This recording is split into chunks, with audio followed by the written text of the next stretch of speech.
आज आपको मैं कुछ सुझाव दूंगा जो आपकी स्टडी को लेकर हेल्पफुल होंगे। आपके अच्छे नंबर भी आएंगे, आप फर्स्ट बनोगे, टॉपर बनोगे।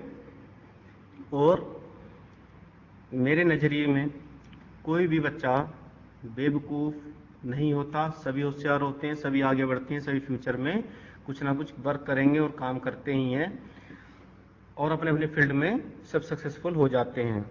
तो सुझाव नंबर 1, आप कभी पढ़ाई से बचना नहीं है। इसका रीज़न, जब हम कभी बचपन में खेलते थे, चोट लगती थी, उठते थे, संभलते थे, फिर सीखे, फिर आगे बढ़े। ऐसे ही हमने कार चलानी सीखी, बाइक चलानी सीखी, गिरे, संभले, चोट भी लगी, फिर भी हमने उसको नहीं छोड़ा और सीख के माने। कोई भी स्पोर्ट्स गेम खेलते थे, कितनी बार हारे, मगर जब तक नहीं जीतते थे हम मानते नहीं थे। ठीक वैसे ही आपको पढ़ाई में इसको फॉलो करना है। आप जी जान से पढ़ाई करो और परेशान नहीं होना है, पजल नहीं होना है। माइंड में अगर प्रेशर लेके पढ़ोगे, स्ट्रेस लेकर पढ़ोगे तो माइंड प्रेशर में आएगा और सिर दर्द भी हो सकता है और भी कोई कारण हो सकते हैं। तो आपको परेशान नहीं होकर, कूल माइंड होकर पढ़ाई करनी है, रिलैक्स होकर। पढ़ने से ना तो किसी को चोट लगी आज तक, ना खून निकला है, इसलिए शांति से पढ़ो, आराम से पढ़ो।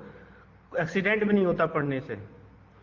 पढ़ने से सिर्फ पढ़ाई होती है, बाकी कुछ नहीं होता, तो इतना परेशान नहीं होता। ठीक है, इसको फॉलो करना है। सेकंड स्टेप, बुक को इंटरेस्टिंग तरीके से आप पढ़ोगे, अपनी शॉर्ट ट्रिक खुद बनाओगे। जरूरी नहीं है सब कुछ आप बाहर से मिले, आप अपने खुद एक शिक्षक हो, आप अपने को उस कमांड दो, अपने को सिखाओ, अपनी शॉर्ट ट्रिक बनाओ, अपने आप को समझाओ। क्योंकि बुक भी एक राइटर लिखता है, राइटर कौन होता है? Human beings. और हम भी क्या, ह्यूमन बींग्स। तो हम भी उसके कंपेयर में ही खड़े हैं, हम भी उनके बराबर लिख सकते हैं, उनसे ऊपर भी लिख सकते हैं और उससे भी आसान फॉर्मूले या सूत्र बना सकते हैं। सुझाव नंबर 3, आप फर्स्ट चैप्टर से लेके लास्ट चैप्टर तक पूरा पढ़ें। सपोज दैट 3000 वर्ड्स हैं या 4000 वर्ड्स हैं, तो आपका माइंड उनमें से 500 वर्ड या 200 वर्ड्स या 300 वर्ड्स कैच कर लेगा ऑटोमेटिकली। जैसे हम कॉमिक्स पढ़ते थे तो कॉमिक्स याद तो नहीं करते थे, मगर कॉमिक्स की स्टोरी में याद रह जाती थी या कोई कहानी याद रह जाती थी। तो वैसे ही आपको कॉमिक्स के रूप में अपनी बुक पढ़नी है, सब्जेक्ट बुक, लास्ट से एंड तक, एंड से लास्ट तक 3 बार।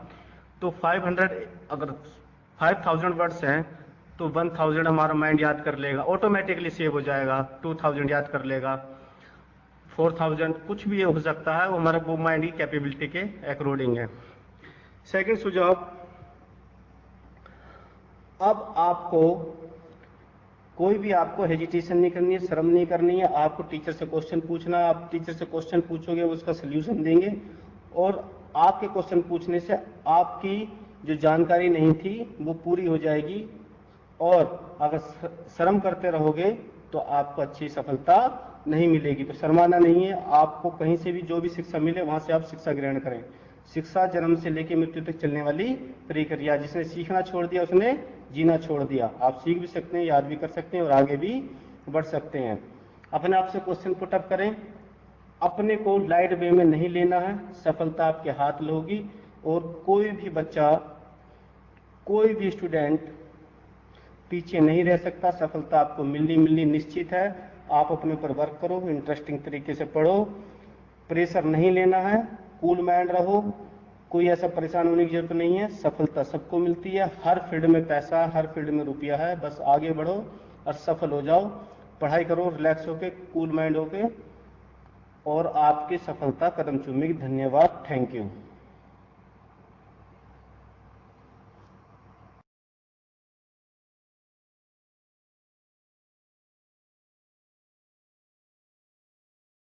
नमस्कार।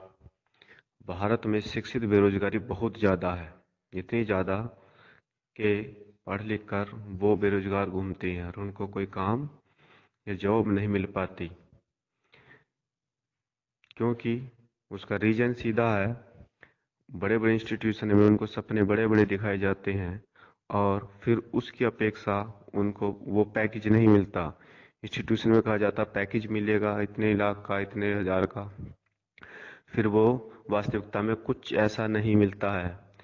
तो फिर वो बेरोजगार घूमते हैं, कम पैसों में काम नहीं करते, ज़्यादा उनको मिलती नहीं तो घर पर बैठे रहते हैं।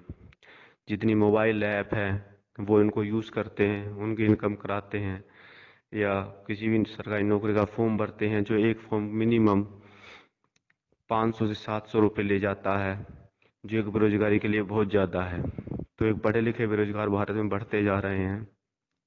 तो दोस्तों आपसे यही कहना है कि आप अपने आप को पहचानो, अपना कोई भी काम करो, कुछ भी करो अपने दम पर करो, आगे बढ़ो, और छोटा मोटा काम कुछ मत सोचो, जो करना है करो, आगे बढ़ो। सबसे बड़ा रोग क्या कहेंगे लोग, ये बीमारी से बाहर निकलो, शर्म नहीं करनी है, आगे बढ़ना है। लोगों के लिए थोड़ी जीना है, हमें अपने लिए जीना है, अपने परिवार के लिए जीना है, और कुछ भी ऐसा करो और आगे बढ़ो, काम करो, मेहनत करो, वैध रूप से अपने को पहचानो, किसी से अपने को कम मत आको, शर्म नहीं करना है।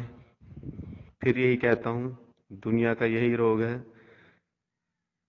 दुनिया का यही रोग है।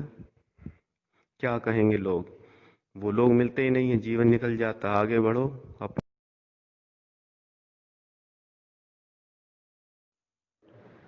पर है, आप अपना काम करें, अपने आप को साबित करें, कोई भी स्किल सीखें, कुछ भी स्किल सीख कर अपने को प्रूव करें और दिखा दें कि पैसा केवल जॉब में ही नहीं है, हम कुछ सीख कर भी पैसा कमा सकते हैं और उनसे आगे बढ़ सकते हैं।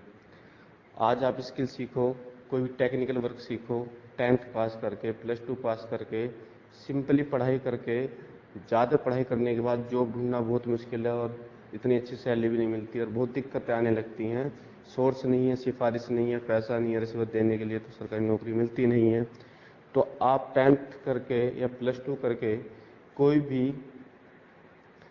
भी वर्क ऐसा टेक्निकल सीख लो, कोई भी छोटा सा छोटा स्टार्टअप कर लो आप। जब तक आप 25-30 साल के होगे, आपका अपना बिजनेस होगा, आपकी अपनी शॉप होगी, आपकी अपनी दुकान होगी और आपको जॉब ढूंढने की ज़रूरत नहीं पड़ेगी। आप अपना काम कर सकते हो, कुछ भी आप स्किल सीखो, हार्डवेयर में, सॉफ्टवेयर में, बार्बर, प्लम्बर, टेक्नीशियन, मैकेनिक, मिस्त्री, फर्नीचर, कारपेंटर, कितने काम है सीखने के लिए। जिसमें आपका इंटरेस्ट हो उसको सीखो, आगे बढ़ो।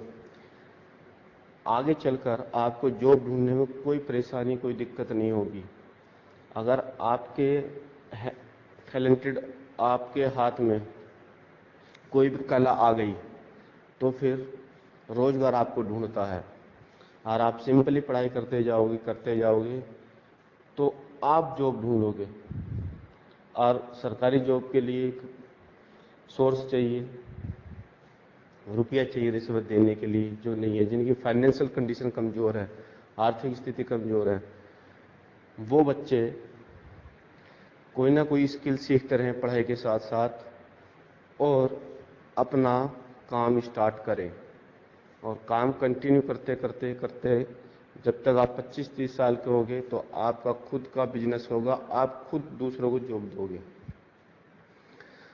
आपको बेटा स्किल सीखनी ही होगी जिनकी फाइनेंशियल कंडीशन अच्छी नहीं होती। अपने को साबित करो, प्रूफ करो, दिखा दो समाज को कि हाँ हम भी बहुत कुछ कर सकते हैं। सेल्फ एम्प्लॉयड रहोगे, किसी की गुलामी नहीं करनी, गुलाम नहीं बनना है। और अपने जैसे दोस्तों को आप रोजगार दोगे, इतना रोजगार दोगे कि आप खुश रहोगे, आपको कोई प्रॉब्लम नहीं आएगी। तो बेटा प्रैक्टिकल नॉलेज लो, प्रैक्टिकल नॉलेज लो, आगे बढ़ो। पैसा ही पैसा आपके हाथ में होगा, रुपया आपके हाथ में होगा, कभी प्रॉब्लम आप फेस नहीं करोगे, तंगी नहीं आ सकती। स्किल आपके हाथ में है तो कोई ना कोई आप बेटा काम जरूर सीखो। थैंक यू, धन्यवाद।